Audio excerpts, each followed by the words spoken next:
அண்ணா பல்கலைக்கழக மாணவி பாலியல் வன்கொடுமை வழக்கில் பாதிக்கப்பட்ட பெண்ணுக்கு நீதி கிடைக்கும் தீர்ப்பை நீதிமன்றம் வழங்க வேண்டும் என்று நாம் தமிழர் கட்சியின் ஒருங்கிணைப்பாளர் சீமான் கூறியுள்ளார். மதுரை விமான நிலையத்தில் செய்தியாளர்களுக்கு பேட்டியளித்த அவர், குற்றம் சாட்டப்பட்டவர் தண்டனையை குறைக்க சொல்லி கேட்பது இயல்புதான் என்றும் பாதிக்கப்பட்ட பெண்ணுக்கும் குடும்பம் உள்ளது என்றும் தெரிவித்தார். குற்றம் சாட்டப்பட்டவர்கள் எல்லாருமே தண்டனையை குறைக்க சொல்லி கேட்கறது இயல்புதான். அவர் சொல்றாரு, நீங்க சொல்றீங்க அவங்க குடும்பத்துல அப்பா இல்லை தங்கச்சி இருக்காங்க, அதை பார்க்கணும் அப்படின்னு.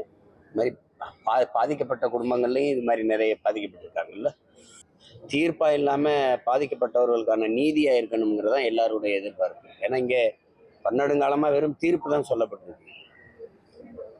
எந்த ஒரு வழக்குக்கு நீதி வழங்கப்பட்டதில்லை. அதை பொறுத்து தான் பார்க்கணும். தந்தி டிவியை உங்கள் கேபிள் டிவி ஆபரேட்டரிடம் இலவசமாக கேட்டு பெறுங்கள்.